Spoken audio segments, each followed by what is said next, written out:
Olá, eu, Camille e meu colega Arthur iremos fazer uma apresentação sobre o LHC, o maior acelerador de partículas do mundo. O que é o acelerador de partículas? O acelerador de partículas é um gigantesco cilindro em que partículas nucleares, geralmente prótons e elétrons, partículas positivas e negativas, giram impulsionados por poderosos ímãs.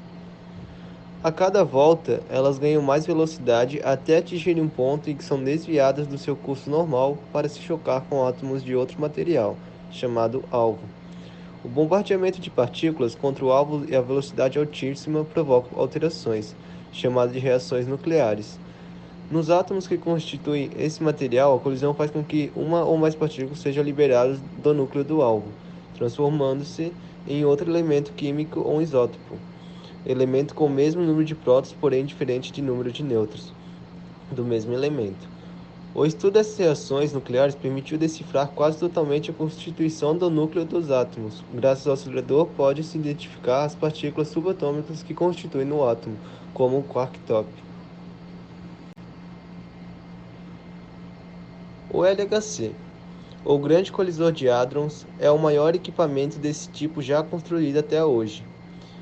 Seu objetivo, como o próprio nome sugere, é acelerar partículas à velocidade próxima da luz e fazer com que colidam entre si. Normalmente, as partículas aceleradas são prótons, obtidas a partir da remoção dos elétrons de átomos de hidrogênio. O LHC possui dois tubos nos quais os prótons circulam em sentido contrários, em 4 regiões ao longo da estrutura onde estão localizados os detectores de partículas. Os tubos se encontram e os prótons colidem entre si. Um exemplo que eu gostei de citar é quando a gente tem um objeto, algo que podemos desmontar e queremos distinguir qual a menor peça que ele compõe. Porém, com a desmontagem de cada item, não conseguimos chegar à conclusão da menor peça. Por mais que desmontamos o item na força bruta, ou seja, desmontando e quebrando em diversos pedaços, sobrando só o farelo do objeto, são peças muito menores que as peças originais que distinguem essa peça. Porém, não conseguimos visualizar a menor partícula. Portanto, este é o resultado que os aceleradores de partículas tentam obter. Agora eu vou explicar sobre o funcionamento do LHC, o maior acelerador de partículas do mundo. O acelerador ele tem como objetivo alcançar as menores partículas que existem, aquelas que a gente não consegue enxergar a olho nu. Então, o colisor ele foi criado para pegar as menores partículas que tem e fazer elas se colidirem entre si. Para isso, elas precisam ser aceleradas por velocidades muito altas, que chegam a ser próxima da velocidade da luz, até que elas se choquem uma com a outra. Então, esses laboratórios eles precisam ter uma capacidade muito grande de gerar energia para acelerarem essas partículas. O LHC ele é composto por 4 túneis circulares em forma de anéis e com alguns detectores espalhados nesses anéis, sendo cada um deles responsável por alguma coisa lá dentro. Então, no LHC é feito experiências com partículas mais pesadas. Eu separei o funcionamento em 6 etapas para explicar certinho como funciona. Então, na primeira etapa, o gás de hidrogênio ele é aplicado no campo elétrico, fazendo a remoção dos elétrons do átomo. E aí, o gás evita os prótons. Então, os prótons eles entram no menor túnel, que é o primeiro túnel, e vai ser o lugar onde eles vão viajar. Observação. Se caso tivesse ar lá dentro, as partículas elas poderiam ser absorvidas ou perderiam a velocidade, porque o ar não é vazio. Então, na segunda etapa, o LHC então é uma maneira de gerar e manter dentro desses túneis um vácuo muito grande. A pergunta é: como garantimos que as partículas não sejam absorvidas e continuem ganhando energia e velocidade? A resposta é que para isso é usado ímãs poderosos, garantindo que eles ganhem energia e velocidade. Eles são feitos de cabos elétricos especiais e operam no estado supercondutor. E para isso é preciso que esses ímãs fiquem em temperaturas baixas de menos 271,3 graus, que é considerado o zero absoluto. Para garantir que chegue nessa temperatura, eles colocam um sistema de distribuição de hélio líquido e usam outros sistemas de refrigeração.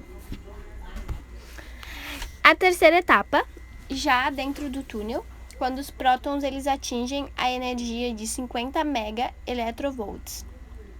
Ele é injetado no segundo túnel de até 1,4 GeV e então são levados ao terceiro túnel, que são acelerados para 450 GeV. Então, eles vão ser levados, depois disso, aos dois grandes feixes do LHC. Esses feixes, eles trabalham em sentidos opostos. Então, vai ter um trabalhando no sentido horário e outro feixe trabalhando no sentido anti-horário. E aí, eles são acelerados até atingir a energia de 6,5 TeV. Observação. Nessas horas, as partículas elas já estão completando mais de 11.000 voltas por segundo em 27 quilômetros. Isso é quase 99% da velocidade da luz. Então, a pergunta surge: o que acontece quando elas se colidem, essas partículas se colidem? Então, elas vão se colidir quando elas vão atingir 14 TeV. E aí, as colisões elas vão acontecer em 4 pontos desses túneis. E aí, cada parte do túnel tem um sensor que vai indicar colisões específicas. E, normalmente, 4 colisões, elas sempre ocorrem nesses experimentos. E durante todo o experimento, ocorre uma taxa de quase 1 bilhão de colisões por segundo. Então, depois de todas essas colisões, dentro do LHC vai ter sensores e processadores, que eles vão selecionar os experimentos de maior interesse para os cientistas. São cerca de mais de 100 gigabytes de dados por segundo. Depois disso, os dados eles vão ser levados para outros processadores e vai ser selecionado os dados mais relevantes para esses cientistas e vão ser enviados para os servidores da CERN e mais 11 centros de processadores e armazenamento de outros países, para eles poderem fazer pesquisa. Observação. Os dados eles vão ser disponibilizados da mesma maneira que eles saíram lá daqueles processadores do LHC. E aí eles vão ser enviados para esses cientistas para que eles possam analisar e formular de forma particular, onde cada um vai olhar e vai criar uma hipótese daquilo que está acontecendo. Então, o LHC ele é usado para investigar as partículas e gerar dados.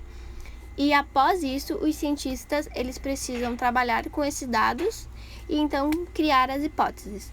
E aí vem a última etapa, que é a sexta, que após tudo isso que foi feito, eles fazem um backup dos dados. Então, tudo é apagado. Características. Em 2008, o mundo inteiro voltou sua atenção para o maior acelerador de partículas do mundo, conhecido também como a máquina do Big Bang, pois por muito deles os cientistas querem recriar condições muito similares às que existiam logo após o Big Bang em termos de temperatura e densidade extremas. LHC fica na periferia da cidade de Genebra, na Suíça, sendo formado por um enorme tubo circular na circunferência de 26,7 km e diâmetro de 7 metros, subterrâneo ficando a cerca de 100 metros abaixo do solo. Se encontra no maior complexo científico do mundo e sua construção envolveu milhares de cientistas, com duração de 20 anos. Um dos experimentos do CERN, Organização Europeia para a Pesquisa Nuclear, onde a internet foi inventada. Algumas imagens do acelerador de partícula. Ele é bem grande mesmo, trabalha cerca de 10.000 cientistas lá dentro. Aqui a gente trouxe algumas pesquisas que foram desenvolvidas a partir do acelerador, entre elas a internet, que foi é definida por Berners-Lee, que definiu os primeiros conceitos básicos da web, além de escrever o primeiro navegador e software de servidor. Então, ele criou esse endereço da página web porque era necessário, naquela época, trocar informações e documentações que eram muito extensas. Então, não teria como eles fazerem isso.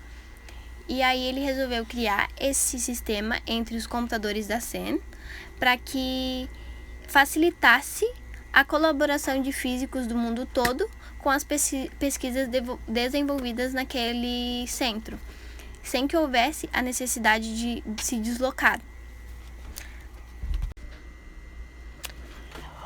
O bóson de Higgs também foi possível ser descoberto através do LHC, que o bóson de Higgs ele é uma partícula subatômica considerada uma das matérias-primas da criação do universo. Ela é diferente das outras partículas porque ela não contém massa. E as outras partículas, elas contêm massa. Então, os físicos e cientistas, eles acreditam que a partir dela seja possível esclarecer porque todas as outras partículas, elas têm massa. Ela também foi apelidada de partícula de Deus e ela recebeu o nome de bóson de Higgs porque na década de 1960, o cientista que propôs a existência se chamava Peter Higgs.